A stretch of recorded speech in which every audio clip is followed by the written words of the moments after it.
अस्सलामुअलैकुम, मैं हूं मास्टर रियाज अहमद डार और इस वक्त है क्लास 10th। सब्जेक्ट है मैथमेटिक्स, टॉपिक है ट्रिग्नोमेट्री और एक्सरसाइज नंबर है 8.1 और क्लास क्वेश्चन नंबर है 11। State whether the following are true or false, justify your answer. तो नीचे कुछ क्वेश्चन दिए गए हैं, हमें कहना है ये ट्रू और फॉल्स है और साथ में ये भी कहना है कि ये अगर ठीक है तो क्यों है, अगर गलत है तो क्यों है। तो सोल्यूशन है फॉल्स। ये पहला है, क्या है, the value of tan of A is always less than 1। क्या tan ऑफ ए हमेशा, यानी tan का वैल्यू हमेशा लेस देन 1 होता है? तो हमारा आंसर है नहीं, फॉल्स। क्योंकि इट इज़ बिकॉज, क्योंकि देखते हैं अगर हम tan ऑफ 0 लेते हैं, tan of 0 is equal to 0। अगर हम tan ऑफ 45 लेते हैं, अगर हम tan ऑफ 0 लेते हैं दैट इज़ इक्वल टू 0। अगर हम tan ऑफ 45 लेते हैं दैट इज़ इक्वल टू 1। अगर हम tan ऑफ 60 लेते हैं दैट इज़ एक डिग्री होता है, ये 45 0 वगैरह होता है, ये डिग्रीज हैं।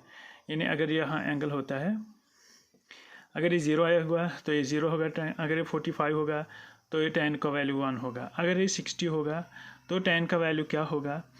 tan का वैल्यू होगा √3 और √3 इज इक्वल टू 1.732 और हमें मालूम है 1.732 है ग्रेटर देन 1। तो इस तरह tan का जो वैल्यू है लेस देन 1 नहीं होता है, हमेशा लेस देन 1 नहीं होता है। तो कभी कभी होता है लेकिन हमेशा नहीं होता है। अब है दूसरा पार्ट। दूसरा दिया गया है sec of a is equal to 12/5। क्या ये पॉसिबल है कि sec of a is equal to 12/5 for some value of angle है? इसका मतलब ये कि अगर ये ट्रायंगल है, ये a हो सकता है, b हो सकता है, कुछ भी हो सकता है, यानी कोई एक्यूट एंगल हो सकता है। अगर ये a है, अगर ये b है, अगर ये c है, सिंपल है। तो हमें मालूम है कि जो सेक होता है, सेक किसके बराबर, अगर हम यहाँ इस ट्रायंगल में लेते हैं, sec of A is equal to hypotenuse divide by adjacent side. Hypotenuse जो होता है एडजेसेंट होता है इसका, ये तो एडजेसेंट साइड होता है। देखिए एक ट्रायंगल, राइट ट्रायंगल में हाइपोटेन्यूज सबसे बड़ा होता है, हाइपोटेन्यूज सबसे बड़ा साइड होता है। तो इसका मतलब है अगर हाइपोटेन्यूज जो, अगर यहाँ लेते हैं हाइपोटेन्यूज ये इससे बड़ा है, इस तरह अगर इस छोटे से इसको डिवाइड करते हैं, इसका मतलब है ये ग्रेटर देन 1 निकलेगा। तो अगर छोटे को बड़े से डिवाइड करते हैं वो लेस देन 1 निकलता है। अब ये बड़े, छोटे से बड़े को डिवाइड करेंगे इसलिए यहाँ निकलेगा greater than 1। As hypotenuse always greater than other two sides therefore sec of a is greater than 1। ये हम लिख सकते हैं इसके लिए रीजन। अब है cos of a। cos of a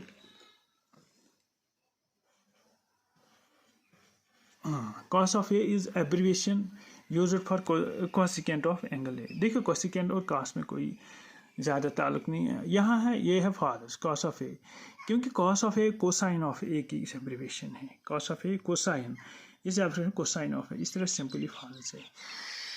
अब है cot of a. cot of A is product of cot and a. ये है, ये मतलब ये यहाँ दिया गया है, ये कुछ मिसकॉन्सेप्शंस है। अगर आप में मिसकॉन्सेप्ट होगा कि cos a is equal to cos multiply a, वो गलत है। ये बात गलत है, क्योंकि cos ऑफ ए, cos का मतलब क्या है? cos एक रेशो का नाम है। cos ऑफ ए किस रेशो का नाम है? देखिए अगर हम यहाँ ट्रायंगल बनाएंगे, सिंपली एक ट्रायंगल बनाए हैं, यहाँ देख सकते हैं हम ए, बी और सी।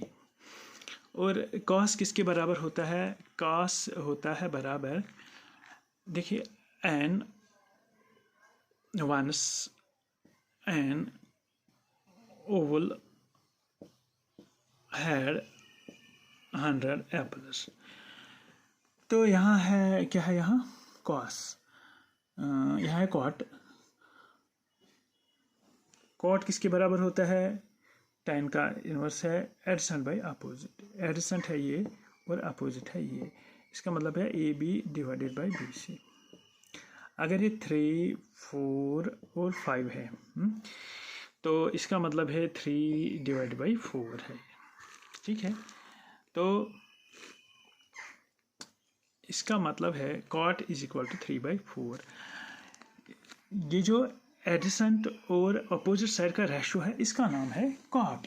बाकी cot को बजाय खुद कोई चीज़ नहीं है, इस तरह ये इनका प्रोडक्ट नहीं है। अब एक की बात क्यों आई? देखिए जी, अगर हम लेते हैं cot of A, cot of A is equal to A B by B C. हम लिखते हैं कॉट ऑफ ए। अगर हम इसका जो दूसरा एक्यूट एंगल है वो है सी है, हम लिख सकते हैं कॉट ऑफ सी। कॉट